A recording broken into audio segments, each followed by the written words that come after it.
c'était prévu. On l'a dit, c'est subordonné à la banque la plupart du temps. Donc sur Econova, on a un taux de défaut qui est inférieur à 0,1%. Alors je dis ça de façon très humble parce que c'est à la fin du bail qu'on va payer les musiciens. Donc les plateformes en Belgique, ailleurs en Europe, elles sont relativement jeunes, elles ont émergé après 2015. Il faudra un peu de temps pour pouvoir voir la qualité des analyses et savoir à quel point les prêts chez nous et chez nos confrères sont bel et bien remboursés. Donc pour le moment, chez Econova, il est très bas, on en est très fiers et on travaille à ce que ça continue. Le taux de défaut, la solidité financière des plateformes, c'est deux éléments qui vont vous permettre un petit peu de pouvoir comparer les plateformes entre elles. Et évidemment, l'objet du financement chez Econova, c'est transition écologique et promotion immobilière à haute qualité énergétique. Alors, on peut activer, j'ai bientôt terminé, on peut activer aussi des avantages fiscaux chez nous et chez nos confrères. Il y a le plan Startup qui permet, si la porteur de projet est éligible, de faire bénéficier aux investisseurs d'une exonération du précompte mobilier pendant 4 ans, selon certaines conditions. Et ici, en Wallonie, il y a eu une mise à jour du prêt coup de pouce. Très rapidement, le prêt coup de pouce, ça consiste à quoi? Le porteur de projet, s'il est éligible, s'il est wallon, il emprunte à des citoyens à un taux très bas, maximum 1,75%. En échange de quoi, la région va mettre en place des garanties et un crédit d'impôt pour l'investisseur, de sorte que tout le monde s'y retrouve. C'est vraiment quelque chose de très chouette. Ça existe aussi en Flandre et à Bruxelles et on pense que ça va vraiment contribuer à doper les projets. Et pour terminer, voilà, pourquoi faire appel à Econova en tant que patron de PME ou entrepreneur? Ça se résume en 3 mots: fédérer, communiquer, financer. Fédérer, c'est créer une adhésion autour d'un projet entrepreneurial ou autour d'un projet renouvelable. C'est un vote positif pour votre projet matérialisé par les investisseurs. Communiquer, le crowdfunding, c'est aussi un outil de marketing et de communication. Et financer, bien entendu. Il y a toute une série d'autres avantages que j'ai listés ici. Vous allez pouvoir regarder ça à votre aise. Déjà, c'est très simplement que c'est une façon super de faire participer voilà, les riverains, les employés, les clients. Une façon de démultiplier votre capacité de développer des projets avec des fonds propres qui sont ce qu'ils sont pour votre entreprise. Et Econova organise tout de A à Z, y compris les annexes fiscales pour le précompte mobilier, y compris via un mandat l'organisation de du remboursement des différents investisseurs. Voilà, pour conclure, un projet un peu emblématique, un écoquartier à Bruxelles, qui est vraiment un magnifique projet au niveau immobilier, mais aussi au niveau énergétique, puisqu'il y a des panneaux solaires, des toitures vertes, une chaudière biomasse et de la cogénération. Voilà, c'est le genre de projet typiquement que nous adorons faire sur Econova. Et j'en termine ici avec l'équipe. Je vais garder les questions et je passe la main alors à nouveau à Frédéric qui va, je pense, transférer la présentation à mes confrères. Merci à tous. Merci Pierre-Yves. On a déjà eu toute une série de questions, tu t'imagines, tu t'en doutes bien, et que nous verrons donc après la présentation. Nico, oui, c'est à toi. Merci Pierre-Yves, merci Frédéric. Mon écran. Donc je vais me présenter peut-être. Nicolas Verbois, je suis Chief Risk Officer chez Look & Feel, donc je m'occupe essentiellement de l'analyse et du suivi des dossiers pour les faire passer en comité et les faire accepter. J'ai rejoint l'entreprise en 2014, donc ça fait déjà 6 ans que je suis là-bas. Donc peut-être pour se remettre dans le contexte, Frédéric l'a déjà abordé, Pierre-Yves également. Mais donc voilà, dans le crowdlending, il y a 4 grandes familles. Je ne vais pas revenir dessus, mais nous chez Look & Feel, on est essentiellement actifs et uniquement actifs dans le crowdlending, donc qui peut se résumer au prêt participatif et qui permet à des particuliers ou des entreprises d'emprunter directement auprès de particuliers. En fait, on distingue 2 types. Il y a le peer-to-peer lending, où des particuliers prêtent à des particuliers, et du peer-to-be lending, où ce sont des particuliers qui prêtent à des entreprises. Et c'est effectivement dans ce segment-là que nous sommes uniquement actifs. Quels sont finalement les avantages du crowdlending pour une entreprise? Premièrement, c'est simple et rapide. Comme l'a dit Pierre-Yves, il y a des conditions qui sont fixées à l'avance, une maturité, un taux. Et en général, sur notre plateforme, on lève des montants jusqu'à 1 million d'euros en quelques minutes. Donc, ça va relativement plus facilement qu'avec une banque. Le deuxième avantage, c'est qu'il n'y a pas de dilution de capital. Finalement, on ne doit pas aborder des questions de valorisation, de combien de parts je dois lâcher à des investisseurs. Le troisième avantage, c'est que dans la majorité de nos dossiers, il n'y a pas de garantie. Je reviendrai sur ce point plus tard. Mais donc, ces prêts sont souvent assimilés, comme le disait Pierre-Yves, à des quasi.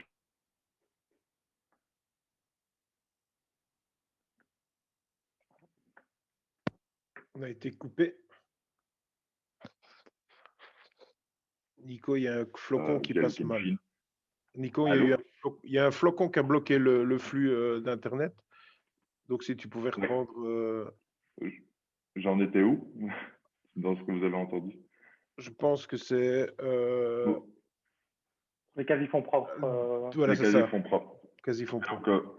Donc les quasi-fonds propres, voilà, c'est une notion où quand on finance sans prendre de garantie, évidemment, pour les autres partenaires comme les banques, on est considéré comme des quasi-fonds propres parce que la banque passera toujours en premier. Et donc, l'avantage fait que dans la majorité des dossiers, on est complémentaire à une banque. Je vois une question qui émergeait de savoir pourquoi passer par du crowdlending plutôt que passer par une banque. Typiquement, on est complémentaire et on va faire une partie du financement qui permet de déboucler le financement qui a été proposé par la banque. Et enfin, le dernier avantage, c'est la visibilité marketing, surtout pour des entreprises B2C. Vous avez la possibilité donc de faire parler de votre produit, de fédérer une communauté qui va éventuellement générer du chiffre d'affaires additionnel. Finalement, qui sommes-nous? On est un des pionniers du crowdlending et crowdfunding en général en Belgique avec Spreads. On a été lancé ensemble en 2012. Et aujourd'hui, on est un des leaders en Belgique et nous sommes actifs en France et au Luxembourg également. On est également agréé comme plateforme de financement alternatif par la FSMA. On se compose d'une équipe d'une 30aine de personnes réparties entre la Belgique et la France. Et à ce jour, on a levé un peu plus de 90 millions d'euros pour 250 PME et 50 millions d'euros ont déjà été remboursés. On a pu offrir un taux de rendement de 5% net de défaut à nos investisseurs. Et l'année passée, on a eu la chance d'être nominé comme deuxième fintech par le classement de Deloitte Fast 50 en termes de croissance. On plonge un peu plus concrètement dans le type de crédit qu'on offre. On fait tant des prêts qu'on appelle secure, des unsecure. Donc, j'ai parlé de garantie. Il n'y en a pas toujours, mais parfois, dans certains cas, on en prend, comme typiquement la promotion immobilière. Ce sont des crédits qui sont flexibles, donc soit amortissables, soit in fine, donc remboursement du capital à l'échéance, soit un mix des deux, c'est-à-dire avec une franchise en capital et puis un amortissement. En termes de montant, on commence à 50 000 euros et on va théoriquement jusqu'à 5 millions d'euros et sur des durées de 6 à 60 mois maximum avec un coût d'emprunt qui varie de 0,9 à 9% l'an. Je reviendrai également sur ce point pour ne pas vous faire fuir. On a des critères d'éligibilité qui sont assez simples. Ils sont au nombre de 3. C'est qu'on demande 3 exercices comptables clôturés, un chiffre d'affaires supérieur à 250 000 euros. Et comme on parle de prêt, on parle de remboursement, on demande effectivement une rentabilité et donc un EBITDA qui est positif ou sur le point d'être positif. Ce qui est important, c'est qu'on n'exclut aucun secteur d'activité ni aucun type de besoin. Pourquoi? Simplement, les prêteurs sur la plateforme vont se constituer un petit portefeuille de prêts. On demande toujours et on essaie toujours de leur faire comprendre que la diversification est importante dans le crowdlending. Et donc, le fait d'avoir tous les secteurs d'activité et tout type de besoins permet une diversification pour ces prêteurs. En termes vraiment de produits et pour entrer vraiment dans le concret, on a aujourd'hui 3 familles de produits qui s'adressent à des types d'entreprises différentes, à des stades de maturité également différents. Je vais commencer peut-être par les plus nouveaux et la nouveauté de la fin de 2020 et 2021. C'est finalement la distribution via Look-in-Fin de prêts régionaux. Win-Win Lending en Flandre, prêt Proxy à Bruxelles et bientôt, normalement la semaine prochaine, le prêt Coup de pouce en Wallonie. Donc, qu'est-ce que c'est comme type de prêt? Ce sont des prêts régis par la région avec un taux d'intérêt maximal imposé par la région chaque année qui est de 1,75 pour les 3 régions pour l'année 2021 avec une maturité qui va de 48 à 60 mois dépendant de la région et un montant qu'on peut emprunter sous cette formule-là de maximum 300 000 à Bruxelles et en Flandre et de 250 000 en Wallonie. L'avantage pour l'entreprise, c'est que le taux est bas et l'avantage pour le prêteur, c'est qu'il y a un incitant fiscal, mais également une couverture sur le solde restant dû du crédit si une faillite devait arriver. Le prêt est toujours subordonné. Donc, subordonné, ça veut dire qu'on ne peut jamais prendre de garantie. C'est le principe et c'est imposé par la région. Et ce sont des prêts qui sont chez nous en amortissable. La deuxième famille de produits, ce sont des prêts assurés. On travaille avec un assureur crédit qui propose de garantir 100% du capital pour les prêteurs. Du coup, ça permet de pouvoir baisser le taux parce qu'il s'agit quasiment c'est un produit qui est garanti, avec un taux qui va de 2% à 3,5%. À nouveau sur des maturités de 60 mois maximum et qui s'adresse aussi plutôt à des TPE et des PME. On peut prendre une garantie qui peut être une garantie sur fonds de commerce ou une garantie sur créance. Ça dépend toujours un peu du dossier et de l'analyse des risques. Et enfin, la dernière catégorie de produits, ce sont ce qu'on appelle les prêts dynamiques, qui sont des prêts qui s'adressent plutôt à des entreprises de taille plus importante. On parle de PME, voire plutôt des corporates, et surtout la promotion immobilière, avec des montants plus importants de 300 à 5 millions d'euros. Et on est plutôt sur le type de financement mezzanine, avec en général dans la promotion immobilière un collatéral qui sera une hypothèque de second rang ou une hypothèque de premier rang. Pour vous donner peut-être plus d'informations concrètes sur le prêt coup de pouce qu'on s'apprête à lancer ce week-end et qui est donc régi par la région Wallonne, et sachant qu'ici on s'adresse à un public Carolo, ce sera peut-être utile de donner plus d'infos. Donc ce prêt, c'est vraiment un incitant de la part des régions et donc de la région Wallonne pour inciter fiscalement à la mobilisation de l'épargne privée pour financer des PME et des indépendants, afin d'avoir un outil complémentaire et finalement de dévier l'épargne qui s'accumule même encore en temps de crise sur les comptes des particuliers vers le financement de l'économie réelle. Toute cette mesure est gérée par la Walfin que vous connaissez certainement. Donc l'enregistrement des prêts se fait auprès d'eux. En termes de caractéristiques, comme j'ai déjà dit plusieurs fois, donc ce sont des prêts qui sont subordonnés aux dettes existantes et futures. Le taux en vigueur est de 0,875 à maximum 1,75 et la durée de la mesure globale est de 4, 6, 8 ou 10 ans. Chez nous, on se limite à une durée de 4 ans parce qu'en sondant nos particuliers, on sait également que 10 ans pour un particulier, c'est parfois beaucoup quand on ne connaît pas personnellement l'entreprise. Les remboursements sont amortissables, donc trimestriels, semestriels, annuels, ou peuvent être en in fine. Un remboursement anticipé est possible, mais ça doit être prévu dans le contrat dès le départ. Et malheureusement, il y a un précompte mobilier de 30% qui est dû et retenu à la source sur le taux d'intérêt que l'entreprise paye. Qui est éligible? Mais donc pour les emprunteurs, ça doit être un indépendant ou une PME selon la définition de l'Union européenne, donc moins de 250 employés, un chiffre d'affaires de moins de 50 millions. Il faut un siège d'exploitation en région Wallonne, donc ça ne veut pas dire un siège social, mais en tout cas un siège d'exploitation. L'emprunt est de maximum 250 000 euros par entreprise et l'entreprise ne peut pas être cotée en bourse et ne peut pas être une société de management. Donc, doit vraiment avoir une activité opérationnelle. Pour le prêteur qui est éligible, c'est une personne physique qui est résident en région Wallonne et surtout qui est localisée pour l'impôt des personnes physiques. Ça ne peut pas être le gérant, ni l'administrateur, ni l'actionnaire de l'entreprise et pas non plus le conjoint ou la conjointe des personnes précitées. Ça ne peut pas non plus être un employé de l'entreprise et ça ne peut pas être un emprunteur d'un autre prêt de coup de pouce, donc un indépendant par exemple qui bénéficierait déjà d'un autre prêt de coup de pouce dans l'autre sens. Chaque prêteur peut prêter maximum 125 000 euros par an. Attention, c'est 125 000 euros que vous pouvez répartir sur plusieurs entreprises. Et alors, comme j'ai déjà mentionné, il y a un avantage fiscal dans toute cette mesure qui est en fait 4% de cashback d'impôt sur le solde restant dû de votre prêt pendant les 4 premières années et puis 2,5% durant les années suivantes. Donc, ça veut dire que si on prend un taux d'1,75, vous aurez en plus de cela 4% par an sur le solde restant dû, ce qui fait quand même un taux qui reste intéressant pour prendre du risque et pour prêter à des entreprises sans garantie. Et enfin, le dernier gros avantage, c'est que si par malheur l'entreprise devait tomber en faillite, mais c'est la Sawalfin qui indemnisera le prêteur à hauteur de 30% du montant restant dû en cas de défaut. Si maintenant je peux vous donner peut-être quelques exemples concrets et des exemples un peu tangibles dans la région de Charleroi. On a financé des entreprises, plusieurs fois, dont Sodial, qui est une entreprise que vous connaissez peut-être, qui est active dans la transformation de saumon et qui fournit essentiellement le saumon bio dans nos grandes surfaces. C'est une entreprise qu'on a rencontrée il y a 3-4 ans, qui avait quelques difficultés auprès de ses banques. Donc, les banques refusaient d'augmenter les lignes pour pouvoir soutenir la croissance.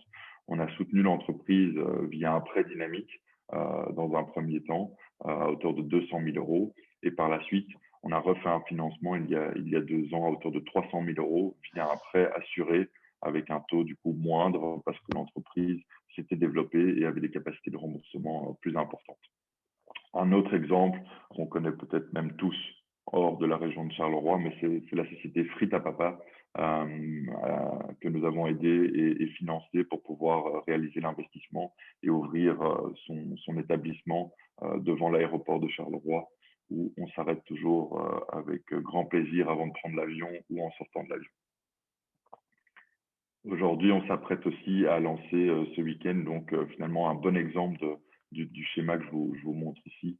C'est un dossier pour 400 000 € où on va faire une tranche de 200 000 avec un prêt assuré, une tranche de 100 000 avec un prêt coup de pouce et une tranche de 100 000 avec un prêt dynamique qui permet du coup d'adresser les différents prêteurs avec des profils de risque différents et aussi également réduire le coût de l'emprunt pour l'entreprise en essayant d'utiliser les différents compartiments et réduire le taux au maximum pour l'entreprise.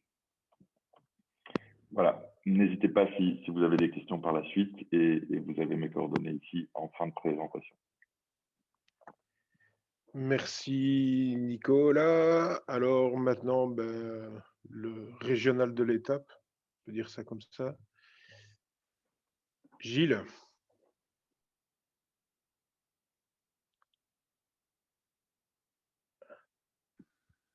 Alors, bonjour à tout le monde. Ravi d'avoir l'opportunité un peu de vous parler de Spreads. Donc, Spreads, on est un des pionniers, le pionnier, puisqu'on a démarré les activités en 2011 et qu'on a établi la plateforme suite aux problèmes de financement qu'on rencontrait nous-mêmes en tant que porteurs de projet.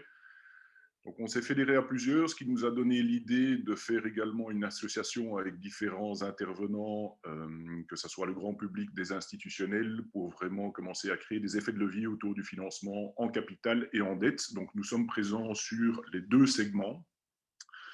Il faut savoir qu'aujourd'hui, toute cette activité de financement est complètement régulée. Donc, on est avec Econova et Look & Fin également, donc on s'inscrit dans le cadre réglementaire. Il faut savoir qu'il y a toute une série de prescriptions d'ordre légal qu'il y a lieu de respecter.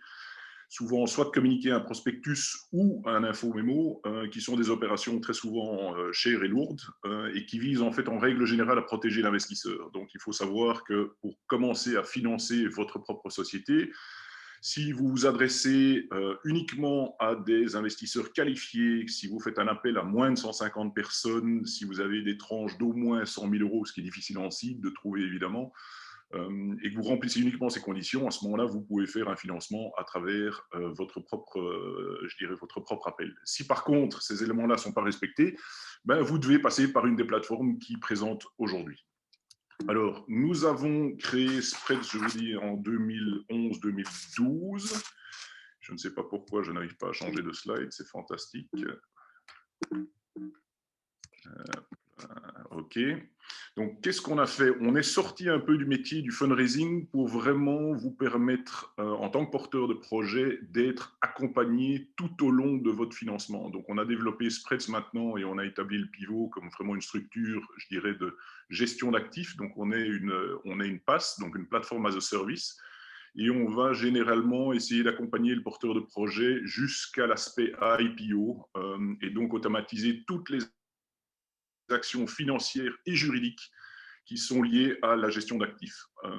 Aujourd'hui, on a financé, on a l'équivalent de 1500, 2000 porteurs de projets par an qui introduisent des dossiers.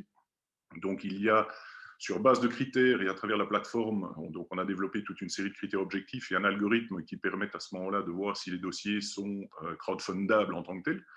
On met 4% en ligne et donc aujourd'hui, on a financé l'équivalent de 210 opérations, donc ce qui nous fait en fait des actifs de 22 millions sous gestion et on a levé pour l'entièreté de ces compartiments, je vais vous parler des compartiments après, on a financé l'équivalent et on a levé l'équivalent de 120 millions à ce stade à travers en fait une communauté de 43 000 investisseurs. Et quand je parle de communauté, on parle de business angel, on parle d'investisseurs lambda, donc de petits investisseurs, puisqu'on a démocratisé le financement. Et on parle également d'institutionnels, puisque nous travaillons avec un réseau de partenaires de 400 institutionnels pour vraiment vous permettre d'avoir des effets de levier, que ce soit en dette ou en capital une fois de plus.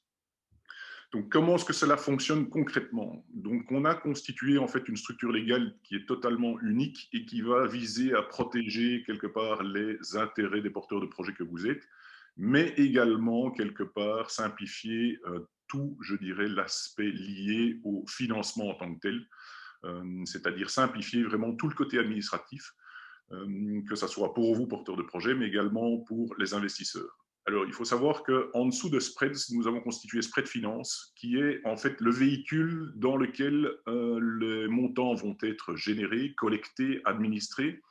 Une fois que les critères sont respectés, c'est Spread Finance qui, quelque part, investit dans votre structure. Pourquoi? Parce que nous avons voulu quelque part éviter que vous soyez pollué avec un nombre d'investisseurs, donc qu'il y ait un investisseur ou 1500, on a parfois réussi à fédérer jusqu'à 1487 investisseurs dans un montage. Ben, vous n'avez qu'un seul représentant légal qui est Spread Finance et nous faisons quelque part l'entièreté de l'administration pour vous et l'entièreté de la communication vers ces investisseurs. Donc, il faut savoir que les investisseurs, à ce moment-là, ne rentrent pas en tant qu'actionnaires directs dans vos structures, mais ils détiennent en fait ce que l'on appelle des notes participatives. Ce sont des notes, en fait, on a titrisé de la même manière l'action par rapport à la note, donc qui est fiscalement transparente. Et donc, en fait, les investisseurs n'ont pas de droit de vote, mais nous organisons les assemblées générales à ce moment-là pour veiller à ce que tous les droits des investisseurs soient respectés à travers Spread Finance.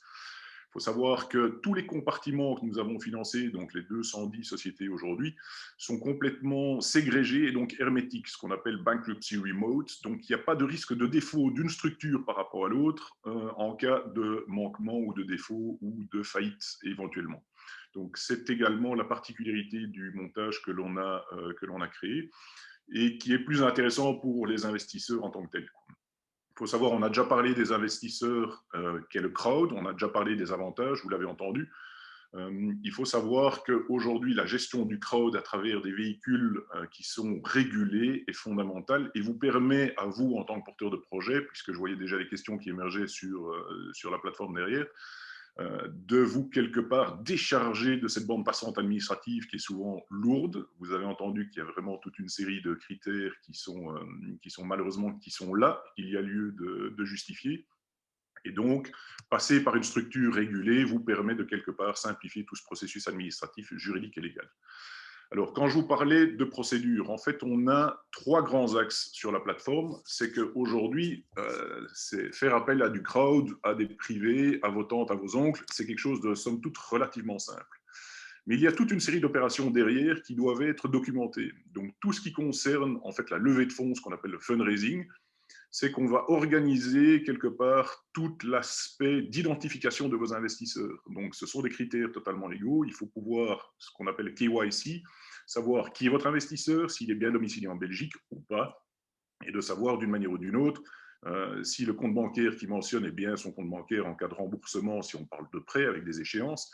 Donc voilà, tout ce qui est lié à la transaction, que ce soit l'identité, que ce soit tout cet aspect contractuel, tout ce qui est paiement, tout ce qui est risque, tout ce qui est vraiment régulatoire en tant que tel, on va s'assurer de cet aspect-là, tout comme de la communication. Ça, c'est vraiment l'aspect, je dirais, original de la plateforme. On a également un second service, et ça, c'est peut-être un élément qui peut vous intéresser, c'est qu'en fonction de critères et du montant que vous allez lever, on peut organiser ce que l'on appelle une campagne discrétionnaire, donc une campagne privée, et donc vous permettre de sécuriser toute une série d'investisseurs et de les syndiquer dans un compartiment. Donc, des gens qui sont intéressés par votre produit, par votre solution, on leur donnerait quelque part accès à travers un compartiment avec, une fois de plus, tous les avantages que je vous ai énumérés plus tôt. Donc, tous les compartiments sont sécurisés. On va vérifier également tout l'aspect de transparence fiscale, puisque vous avez également, en tant que porteur de projet, un gros avantage aujourd'hui avec le tax shelter. C'est que toute personne physique aujourd'hui peut investir jusque 100 000 € dans des porteurs de projet.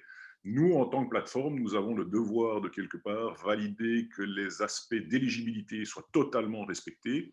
Et donc, quelque part, tous les projets qui rentreraient là-dedans peuvent profiter de cette réduction. Et on parle de 45% de réduction sur un montant nominal de 100 000 €. Vous pensez bien qu'il y a en fin d'année énormément d'investisseurs qui, forcément, se poussent au portillon pour trouver des projets d'entreprise dans lesquels contribuer.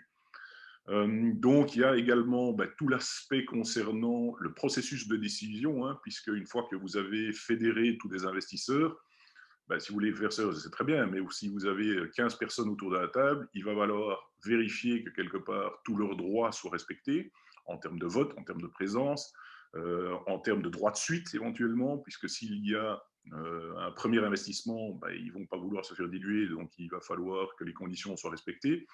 Et qu'après, en termes de communication, ils aient accès à tout le reporting concernant vos activités. Et donc ça, une fois de plus, Spreads s'occupe de tout cet aspect-là. Alors, on vient de développer maintenant également tout ce qui est, je dirais, gouvernance d'entreprise, un mot forcément qui peut faire peur, mais ce sont tous les processus et souvent les manquements que nous avons vus avec les portefeuilles que nous accompagnons en termes de gestion, que ce soit des conseils, des comités exécutifs ou des assemblées générales, puisque là, à ce moment-là, on va vérifier que tous vos processus soient totalement respectés en fonction de la législation belge et qu'à ce moment-là, vous puissiez organiser en totale transparence et avec totale facilité tout ce qui est lié au vote, à l'audit, à la présence, aux résultats éventuellement que vont dégager vos comités, vos boards ou vos assemblées générales. Donc ça, c'est un petit peu les services de la plateforme. Donc on va toujours fonctionner et on est une équipe multidisciplinaire aujourd'hui. On est tous entrepreneurs. On sait ce que c'est qu'une boîte, on sait ce que c'est qu'un projet. On a succulé, comme on dit en bruxellaire, nous-mêmes pour savoir comment financer nos structures. Et donc, on va vraiment s'assurer de quelque part que tout le processus soit simplifié pour vous et de s'assurer que le financement que vous rencontriez soit le plus optimal possible. Alors, comment est-ce qu'on va faire? On va décomposer ça en 4 grandes étapes. C'est d'abord, on va vous laisser enregistrer votre projet en ligne et je vous invite à remplir ça sous www.spreads.com.raise. Faites l'exercice, vous allez voir, c'est relativement facile, donc c'est même très clair. Donc, vous avez l'enregistrement qui va déboutir vers une prise de contact. Nous allons après vérifier et préparer tous les éléments concernant l'aspect juridique et légal pour vous aider dans la campagne et dans votre levée. Vérifier que ça soit complètement, que ça respecte toutes les règles de vigueur. La phase 3, c'est que nous allons après mettre votre campagne en ligne et puis faire tout ce qui est aspect, à ce moment-là, reporting concernant la mise en campagne. Donc, il faut savoir que ça soit une mise à travers le crowd qui peut aller très, très vite. En prêt, ce sont littéralement des minutes. En capital, c'est si vous êtes bien préparé et que vous introduisez un dossier, que vous le fassiez seul avec un investisseur ou un institutionnel, c'est un processus qui peut tout de même durer entre 1 et 6 mois. Et nous avons quelque part automatisé la chose pour que ça soit beaucoup plus rapide. Alors, on m'a demandé de présenter quelques petits cas concrets. Il faut savoir qu'on a financé récemment une opération en zone 071 qui était Erontrack. Pas une société facile puisque le bonhomme avait développé une solution il s'était rendu compte qu'il y avait un problème qui était clair, c'était qu'il y avait énormément de vols de matériaux et d'outillage sur des chantiers. C'est triste, mais c'est comme ça. Et donc, il a développé un système de traçabilité pour tout cet équipement et il a levé l'équivalent de 160 000 € de mémoire. La beauté de cette formule, c'est que c'était en 2019 et qu'il a refinancé récemment quelque part son tour de table et que là, comme il y a souvent un droit de préférence que nous exerçons à travers le véhicule que je vous ai évoqué, en fait, ce véhicule a été complété à 100%. Donc, c'est quelque part, voilà, utiliser le crowd comme une série d'ambassadeurs, on en a parlé, et on a parlé largement, Nico aussi, ce sont des ambassadeurs, ce sont des gens qui peuvent quelque part vous aider dans la constitution de vos réseaux et de toucher en fait une plus grande cible. Vous pouvez les utiliser comme laboratoire si vous voulez lancer un nouveau produit pour voir si quelque part il y a un écho de marché qui est fondamental, hein, c'est le fameux market fit. Donc voilà, ça c'était Irontrack. On a également levé en prêt, on a fait du prêt mezzanine pour une structure que vous avez peut-être entendu parler qui est Motown. On a fait un prêt mezzanine là et on a levé 1,5 million. Donc on a fait de la syndication, donc c'est le second module, hein, ce qu'on appelait pooling. Donc voilà un peu quelques exemples à ce stade-ci. Ici, vous avez des anciennes campagnes qui sont Hollis. Hollis, c'est quoi? C'est de l'amélioration de la qualité de vie des patients qui souffrent de déficiences cellulaires et cutanées. Et donc, oui, on est secteur agnostique, on prend tout type de boîte, tout type de secteur, sauf évidemment 3 ou 4, hein, ça on ne va pas les citer, ça ne sert à rien, hein, armement, pédophilie et autres, ça paraît, voilà, on est tout de même, on essaye de rester éthique.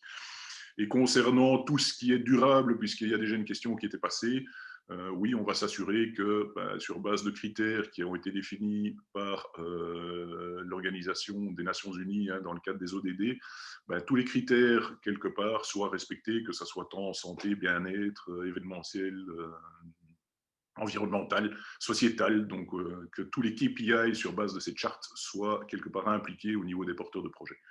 Donc voilà un petit peu pour la plateforme. Je vous laisse mes coordonnées ici.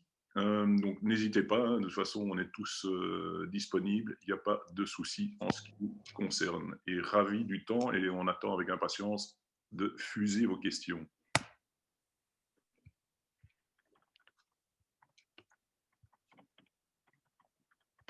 Voilà mon Fred.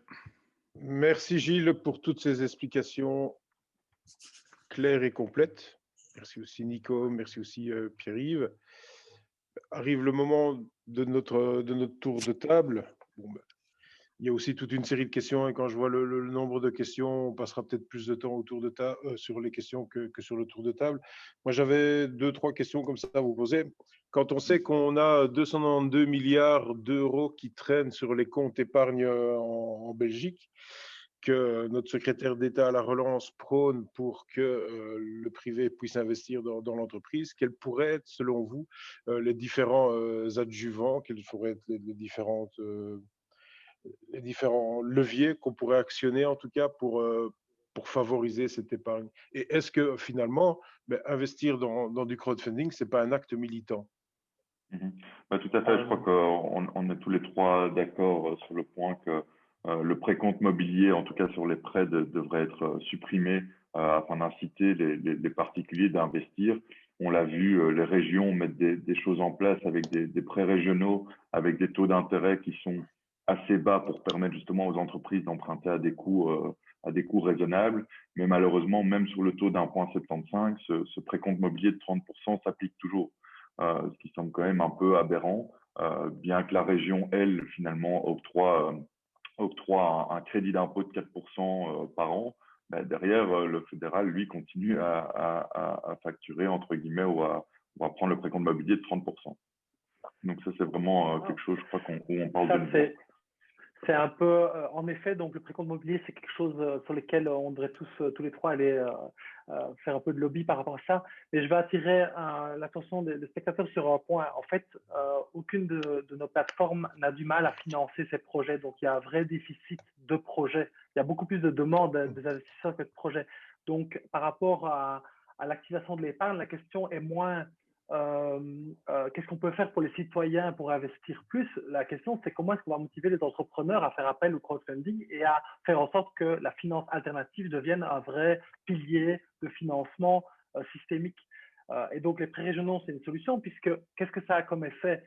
OK, l'investisseur, il a un crédit d'impôt, il a une garantie, c'est fort bien, mais surtout, le point de départ qui motive, qui active l'épargne, c'est que l'entrepreneur va se financer à du 1,75 au maximum, alors qu'il va aller se financer à la banque à 1,25 ou du 1,50. Donc, je pense qu'il y a besoin de pédagogie accrue à tous les niveaux de pouvoir pour faire savoir aux entrepreneurs que ça existe, via aussi des webinaires comme celui-ci, c'est super chouette. Le précompte mobilier, on l'a dit.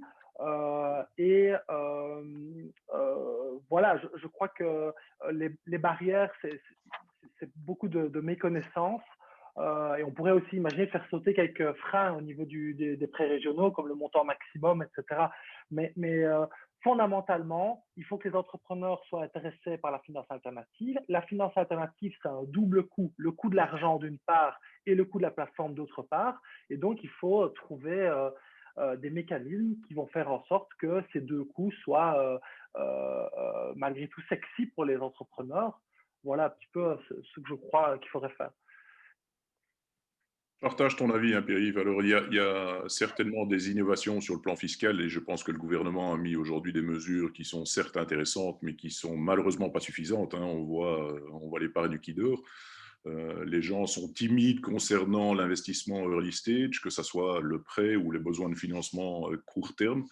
Il y a certainement toute une série d'initiatives qui sont en train de naître, mais je pense qu'aujourd'hui, plus que des initiatives fiscales qui ont été implantées, une fois de plus, je répète, qui sont timides, hein. Alors oui, le tax shelter aujourd'hui est absolument sensationnel, mais je pense que de l'avoir limité à un plafond de 250 000 € reste encore trop compliqué.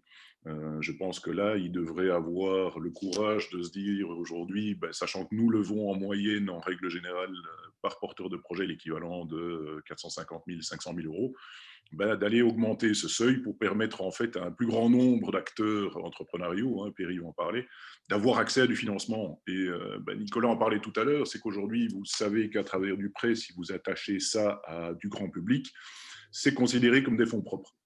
Donc là, c'est sûr que sur le plan de l'initiative fiscale, il y a certainement quelque chose à faire. Je pense qu'il y a également autre chose qui est totalement manquante aujourd'hui, c'est de fédérer le plus grand nombre d'acteurs, que ce soit les acteurs publics que l'on connaît, hein, qui sont bien présents en zone 071 ou d'autres, d'être quelque part, d'être conscients de la valeur ajoutée dans laquelle nous sommes et de nous considérer pas comme des concurrents, mais de savoir que nous sommes dans une phase, je dirais, un peu plus early par rapport à leur procédure, et qu'à travers des services d'accompagnement comme Fred ou d'autres, que les porteurs de projets peuvent être à ce moment-là repris en charge par des structures beaucoup plus larges, plus internationales, des incubateurs, des accélérateurs, et vous permettre à vous, les porteurs de projets, à ce moment-là, d'être accompagnés sur toute la chaîne du financement, qui est aujourd'hui pas uniquement du seed ou du early stage comme nous faisons avec nos 3 plateformes, mais de venir après dans un pôle de développement et d'accélération.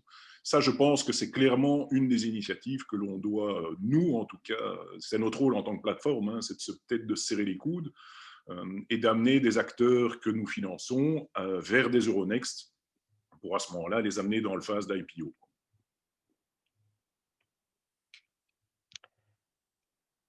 Ok, merci. Une étude de la FSMA montre que l'évolution du crowdfunding de 2018 à 2020 était assez croissante. Qu'en est-il d'après vous pour 2021? Est-ce que la crise sanitaire aura un effet positif, un effet négatif? Est-ce que les défauts de paiement seront plus nombreux? Un peu de philosophie de... Donc, par rapport à ça, moi, je crois que le premier, il y a plusieurs effets. D'abord, nous, chez Econova, voilà, comme chez nos confrères, qui dit lockdown, dit peut-être quelques difficultés à faire de la prospection, à aller voir des clients, parce qu'il faut faire de la pédagogie pour expliquer ce que c'est. Donc, ça a un petit peu été difficile au premier lockdown, et puis finalement, on a fait une bonne année. Mais une des conséquences principales, c'est le resserrement de l'accès au crédit. Donc, on vit dans un monde un peu paradoxal. C'est l'argent, ça coûte rien, hein, puisque si vous regardez les taux interbancaires, c'est ridicule, c'est négatif. Donc, l'argent ne coûte rien pour ceux qui ont déjà de l'argent, puisque les banques exigent des niveaux de fonds propres toujours plus grands. Donc, ils prêtent de moins en moins pour un même projet, si vous voulez. Donc ça va, je pense, créer une opportunité pour les investissements publics, pour les family office et pour les plateformes de venir, et les assureurs également, venir se substituer à la part que les banques ne font plus. Donc là, je vois une opportunité. Par contre, là où il y a une menace, c'est qu'évidemment, il va y avoir des défis par rapport aux capacités de remboursement. Alors chez Econova, le fait qu'on fasse des actifs qui sont des actifs plus long terme, ça va sans doute amoindrir le risque court terme, puisque on ne vend pas, on n'est pas dans le retail, quoi, hein, on finance des produits, des assets qui produisent de l'énergie et qui ont des revenus récurrents prévisibles. Alors je ne dis pas qu'il n'y a pas d'impact de la crise, c'est juste assez différent que financer une croissance d'une PME, par exemple. C'est pas mieux ou moins bien, c'est juste différent. Et donc, mais pour les plateformes qui financent de la croissance, comme nos confrères, ben voilà, il va y avoir des défis et j'espère vraiment sincèrement que ça se passera bien parce que c'est tout le secteur du crowdfunding qui, qui sera impacté positivement ou négativement si les emprunteurs rencontrent des difficultés. Donc, une opportunité, c'est le resserrement du crédit et on va pouvoir activer l'épargne pour remplacer ce que la banque ne veut pas mettre. Et quelques menaces qui sont ben voilà, bien suivre dans les due diligence et dans le suivi chez nous et chez nos confrères, les emprunteurs, quoi. Merci Effectivement, Pierre-Yves. je crois qu'il y a un certain professionnalisme de toute façon de toute notre plateforme et en Belgique et qui privilégie, je pense, toujours la qualité versus la quantité. Dans chacune des plateformes, il y a vraiment un œil humain, une analyse qui est faite pour justement maintenir ce taux de défaut le plus bas possible. Et on ne parle pas ici de robots qui valident des choses rapidement pour faire un maximum de volume. Donc je pense que voilà, on évolue dans un secteur où les gens sont assez professionnels et conscients. Néanmoins, nous, pour vous citer un exemple, quand on a eu le premier lockdown, on a évidemment coupé tout nouveau financement parce qu'on rentrait dans une inconnue et on a consacré tout notre temps et tout le temps de nos équipes à prendre contact avec chacune des entreprises dans le portefeuille afin de comprendre la situation, comment leur business était impacté et le cas échéant de pouvoir proactivement leur proposer des franchises en capital déjà avant que les banques ne le mettent en place. Donc ça a été relativement bien apprécié par nos emprunteurs de pouvoir finalement être à leur chevet et en fonction des cas et de la gravité de la situation, de soit de s'entendre toutes les semaines, soit de s'entendre tous les mois, et de pouvoir anticiper, c'est vraiment le mot qui est important, c'est anticiper. Et à ce jour, on n'a pas encore enregistré de défauts qui soient vraiment liés à la crise sanitaire ou à un arrêt total et abrupt des activités. Et ça va être ça le challenge pour 2021, comme dit Pierre-Yves, des opportunités, parce que ce fameux ratio de 80% qui était mentionné tant chez moi, tant que chez Pierre-Yves, c'est plutôt le ratio de 2019. Le ratio de 2021, il reste peut-être plutôt à 60-70. Donc l'enveloppe à combler par nous sera peut-être plus importante. Mais effectivement, avec une attention toute particulière sur l'analyse et la sélection des dossiers pour nos prêteurs. Je vais un peu enchérir. Hein, c'est aujourd'hui, moi, je pense que le marché de l'emploi, on le voit, hein, c'est les petites entreprises qui représentent moins de 10 personnes ici en Belgique, c'est 63% de l'emploi. Donc, on voit quelque part qu'il y a énormément d'acteurs dans beaucoup de secteurs qui sont en pleine souffrance et probablement avec toute une orientation qui, malheureusement, va être en défaut complet. Hein. Je pense à l'Horeca, ce qui va être très, très lourd. Je pense qu'en règle générale, les mécanismes qui ont été instaurés ont montré des seuils aujourd'hui de résistance qui sont efficaces, qui ont prouvé quelque part leur efficience. Là où maintenant j'attaque un peu plus de front, c'est que le système bancaire aujourd'hui, là où il devrait faire preuve de beaucoup plus de souplesse, et là où Pierre-Yves a un peu je dirais, lisser ces mots. Moi, je trouve qu'aujourd'hui, les banques, en termes de resserrement de crédit, sont devenues beaucoup plus exigeantes et beaucoup plus contraignantes. Ce qui a été une opportunité pour nous. Hein. Donc, je ne vais pas jeter la pierre, mais je trouve que quand je parlais d'écosystème, c'est qu'il y a des acteurs qui devraient quelque part offrir des garanties largement plus conséquentes avec des moyens qui aujourd'hui sont juste conséquents en Belgique. Quoi. On parle tout de même de 273 milliards de droits sur les économies. Quoi. Donc, il faut quelque part arriver avec des incitants, une fois de plus, hein, pour ces petites boîtes qui sont les métiers de demain et qui vont être les boulots de nos enfants demain. Quoi. Donc ça, les porteurs de projets que vous êtes, il y a quelque part une grande responsabilité sur l'économie qui sera la nôtre demain, c'est sûr. Et je trouve qu'il y a eu, nous, dans notre portefeuille, énormément de sociétés, parce qu'on a fait le tour un peu comme Nico, on a fait le tour de notre portefeuille, et on n'a pas eu des gens qui étaient, alors oui, ils étaient inquiets en règle générale, mais ils n'étaient pas dramatisés par la situation aujourd'hui. Pourquoi ? Parce qu'ils sont convaincus qu'ils sont venus avec des éléments différenciants, avec des solutions qui sont complètement digitalisées, beaucoup plus agiles, beaucoup plus flexibles, et c'est des opportunités pour aller taper des parts de marché à des gros acteurs.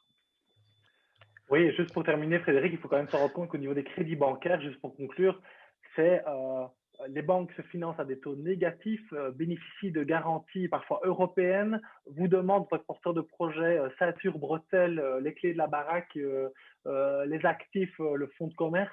Et donc, si on s'écarte alors du crowdfunding, qu'on veut juste demander c'est quoi, qu'est-ce qu'il faut aussi par ailleurs, il faut qu'ils jouent leur rôle pour pouvoir redynamiser l'économie. Donc le crowdfunding, c'est une solution, mais aussi doivent revenir un peu sur le terrain, bon sang, venir rencontrer les entrepreneurs, quoi. Voilà. Oui. Je suis un peu dur parce que Gilles disait que j'étais un peu soft, mais en fait, je suis d'accord. Voilà. Là, on commence à voir ta vraie nature. Quand on lâche la bête. Voilà, on pourrait continuer. Enfin, j'avais 2-3 autres questions, mais je pense qu'on va plutôt laisser la place à notre, comment dire, à notre panel qui a des questions. Peut-être petit rappel pour vous dire que les slides vous seront évidemment bien envoyés par email et que à la fin on fera aussi comment dire un questionnaire de satisfaction. Et vous aurez évidemment toutes les coordonnées de nos intervenants pour poursuivre le débat ou, j'espère en tout cas, augmenter le nombre de projets Carolo financés par Econova, Look and Feel et Spreads. Merci, messieurs. Alors, une question ici de Gianni. À partir de quand l'investisseur peut-il espérer un return pour le financement de capital? Spreads étant actif depuis 2011, des infos sont-elles disponibles à ce jour? Alors, bonne question, merci. Je ne sais pas qui a posé la question. Alors, Spreads existe depuis 2011, on est d'accord. Il faut savoir que le temps d'avoir eu nos agréments, de mettre en place tout le mécanisme sur le texte de loi par rapport au crowdfunding, voilà, il faut savoir que le gros du volume chez nous a été en 2015-2016. Il faut savoir, contrairement à la dette où quelque part les échéances de paiement sont planifiées, vous avez vu chez Nico, entre 6 et 60. Chez nous, on est dans les mêmes longévités, c'est peut-être un peu plus court. Il faut savoir que tout le capital, en règle générale, pour s'attendre, en tout cas dans du early stage, c'est entre du 5-7 ans, voire un peu plus. On a fait des opérations après 2 ans où les gens, à ce moment-là, ont retrouvé déjà après 2 ans 20% net d'impôts, puisque vous savez que c'est complètement défiscalisé en tant que personne physique dans le capital. Ça, c'est un des avantages. Donc voilà, je dirais du 5-7 et aujourd'hui au niveau du portefeuille, c'est ce qu'on peut voir. Ça tient dans ces périodes-là. Est-ce que le manque de projets en crowdfunding face à une demande élevée d'investisseurs ne conduit-elle pas à valoriser les entreprises à des montants trop élevés? Qui valorise l'entreprise qui désire faire appel au crowdfunding et sur base de quels critères? Alors là, je vais démystifier, pardon, je reprends la parole, mais c'est le nombre de projets, il y en a énormément. Je crois que tous les trois, on est d'accord pour dire que nous avions un rôle concernant la défense de l'investisseur aussi. Hein, et donc, quelque part, il faut s'assurer d'une qualité d'investissement. Donc, on a chacun nos critères, hein, une série de vingtaine ou trentaine, quarantaine de critères, où on va étudier tous les dossiers. Nous travaillons à travers de la dette également avec un partenaire financier. Concernant tout ce qui est capital en tant que tel, il faut savoir qu'on travaille sur une triple, je dirais, méthodologie. La première, c'est que d'abord, tous les critères sont objectivés et qu'on va travailler sur un algorithme en tant que tel pour voir si tous les paramètres sont respectés. Ça, ce sont des critères complètement objectivés. On a le deuxième critère, c'est qu'au niveau de l'investissement en forme de capital, on va toujours chercher un co-investisseur. C'est lui qui, quelque part, va définir les conditions d'entrée et de sortie auxquelles sera associé, troisième critère, le grand public. Donc, il y a tout de même toute une série de paramètres. Alors oui, on a vu énormément de porteurs de projets venir avec des valorisations complètement farfelues, mais au plus c'est farfelu, n'oubliez pas, en tant que porteur de projet, au moins, ça sera facile d'accéder à du financement. Et avec un risque, si votre performance n'est pas là où elle devrait être, c'est de vous tirer une balle dans le pied sur vos prochains exercices. Donc, soyez vigilants. Donc, oui, ce sont des exercices qu'on a vus. Alors, nous, on conseille, mais on ne va pas faire toute la valorisation pour forcément le porteur de projet. Est-il possible d'entamer un projet de levée de fonds avec plus d'un organisme de crowdlending ou seule une plateforme doit-elle être choisie? Alors, techniquement, ce serait possible. Je veux dire, rien n'empêcherait de faire un montage à plusieurs. D'ailleurs, dans la plupart des projets que nous faisons, il y a toujours une banque. Parfois même, il y a des actionnaires qui sont eux-mêmes dans le capital et qui sont, comment dire, créanciers. Donc, techniquement, rien ne l'empêche. C'est juste qu'il faut se rendre compte que dès qu'il s'agit de prêter à une entreprise, il faut aussi s'entendre qui est prioritaire en cas de pépin. Est-ce que on est pari passou? Est-ce qu'on a un rang prioritaire? Donc, pari passou, c'est au même rang. Et donc, imaginons qu'on ferait une campagne de landing tous les trois. Eh bien, ça démultiplierait le travail puisqu'il faudrait s'entendre entre nous les modalités. Donc, techniquement, c'est possible. Après, de façon fonctionnelle, je crois que c'est pas très réaliste.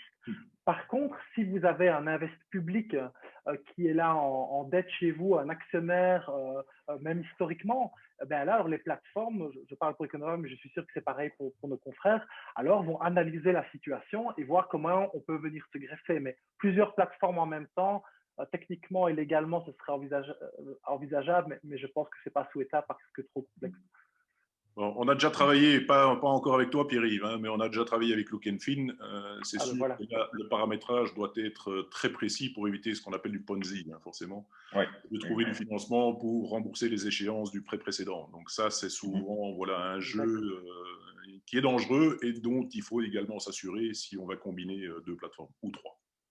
Oui, tout à fait. Et puis, il faut toujours regarder à l'esprit l'analyse. Voilà, comme on parle de dette, enfin, surtout chez nous, et de capacité de remboursement. Effectivement, une fois qu'on ajoute une dette en plus, ça réduit les capacités de remboursement pour les suivants. Et donc, c'est important que l'information soit transparente pour tout le monde. Oui, et puis se mettre d'accord sur les échéances de remboursement, sur les échéances de paiement, c'est le taux que va offrir une des plateformes par rapport à l'autre. Bon, voilà, il faut, on s'entend, hein, mais il y a des moments où il faut que ça soit cohérent. Pour Gilles, est-ce que l'investisseur devient-il actionnaire de Spreads Finance? Alors, c'est ce que j'expliquais tout à l'heure. Donc, techniquement, en fait, on a titrisé de la même manière le poids de l'action si vous investissez en direct dans une société. Donc, vous avez la possibilité de toujours investir dans le tour de table en direct, parce que là, il y a des acteurs qui veulent garder en fait une certaine forme de contrôle sur leur ligne d'investissement. Donc là, c'est vous qui allez définir le montant nominal ou le ticket d'entrée. Si vous rentrez sous Spread Finance, en fait, vous êtes détenteur d'une note de participation. Donc, vous êtes techniquement, juridiquement pas actionnaire, donc on coupe les droits de vote, donc vous n'avez pas un droit, je dirais, de nuisance, mais vous avez les mêmes droits qu'un actionnaire lors de l'Assemblée générale. Vous pouvez faire prévaloir l'entièreté de vos questions au même titre qu'un actionnaire dans une assemblée où il serait en direct. Mais voilà, c'est juste une nuance juridique, c'est qu'on a dissocié les droits de vote. Pourquoi? Parce qu'on s'est rendu compte que quand vous avez 1487 investisseurs à gérer, c'est mission impossible pour un porteur de projet, déjà de 1. Puis vous n'avez pas envie d'avoir un investisseur qui vienne vous dire, tu sais, ta charte graphique, j'ai pas le jaune. On a juste envie de lui dire, tu as mis 1000 balles, 10 000 balles, peut-être arrête de nous embêter avec ça, quoi. Donc c'est d'ailleurs pour ça qu'on a constitué, entre autres, je simplifie, mais on a également constitué ça comme ça. Oui, il y a plein d'autres questions, mais à un moment, il faut peut-être en prendre une dernière. Est-il possible de suivre un porteur de projet qui n'a pas de fonds propres? Oui. C'est une bonne question. En fait, qu'est-ce que ça veut dire fondamentalement? Ça veut dire qu'il n'a pas du tout les moyens que demande la banque pour accéder à son crédit bancaire. Bon, il a peut-être autre chose. Il a peut-être d'autres choses qui créent de la valeur de la société. Il a peut-être, par exemple, des précommandes. Il a peut-être une plus-value latente sur un terrain, que sais-je. Donc, c'est pas évidemment par là qu'on veut commencer avec les porteurs de projet. On préfère toujours généralement qu'ils mettent autant que le crowd sur Econova, donc 50% de fonds propres, 50% de crowdlending. Mais parfois on déroge quand ça s'explique, quand il y a une histoire, quand il y a peut-être moyen d'activer des sûretés comme des hypothèques, etc. C'est souvent le cas dans l'immobilier, c'est un peu moins le cas dans le développement durable. Mais à la fin de la journée, si vous n'avez pas de fonds propres, que vous n'avez pas de précommande, que vous n'avez pas d'actifs sur lesquels on peut mettre des sûretés, ça va vraiment être compliqué. Donc là, il faut peut-être alors passer par la case equity, commencer à grandir et puis après faire appel au crowdlending. Et tu parlais de précommande, on pourrait très bien imaginer d'avoir un reward-based pour amener de nouveau ces Alors, nous, on a rarement fait, là, c'est peut-être plutôt Nicolas qui peut répondre dans ce genre de cas parce qu'on n'a pas jusqu'à présent fait du financement de la croissance. Ça, on n'a pas fait, mais je parlais par exemple de précommande en promotion immobilière, par exemple. Ça, c'était plutôt ça que je voulais dire. Donc, voilà. Ouais. C'est une bonne question, par contre, parce que j'ai vu passer la question, justement, qui disait ah, tiens, si j'ai un produit, voilà, est-ce qu'on peut faire appel? Après le test avec toi, Frédéric, sur du reward base, pourquoi pas faire appel pour la croissance ensuite à une de nos plateformes? Et là, c'est une question pour Nicolas, alors.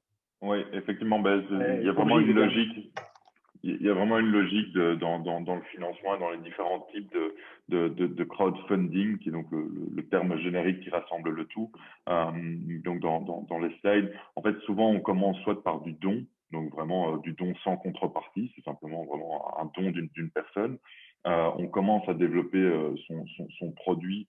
On a un prototype, mais finalement, il n'est pas encore mis sur le marché. Pour pouvoir commencer à le produire, on va faire ce qu'on appelle un reward-based crowdfunding. Donc, on va proposer aux gens d'avoir le produit en déant les 6 mois, moyennant un prix qui sera un peu plus avantageux que le prix de sortie dans 6 mois, ce qui permet de préfinancer les premières commandes.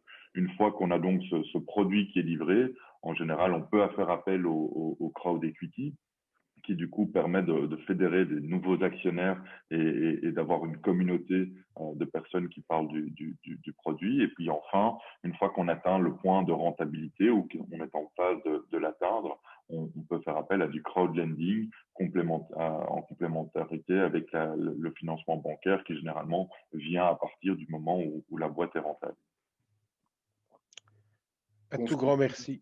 Et alors en equity, comme ça je termine, désolé Fred, je sais que c'est un peu passé dans le temps, mais pour répondre clairement à la question, en equity, nous allons demander également une garantie supplémentaire, c'est que de fait que les porteurs de projets viennent avec des fonds, alors somme toute c'est symbolique, mais on demande 15 000 €, pourquoi? Parce qu'on veut s'assurer que quelque part nous donnons toute l'assurance nécessaire aux investisseurs, que le porteur de projet a bien un stake in the game, qu'il est vraiment bel et bien impliqué dans son modèle économique et qui va le défendre jusqu'au bout.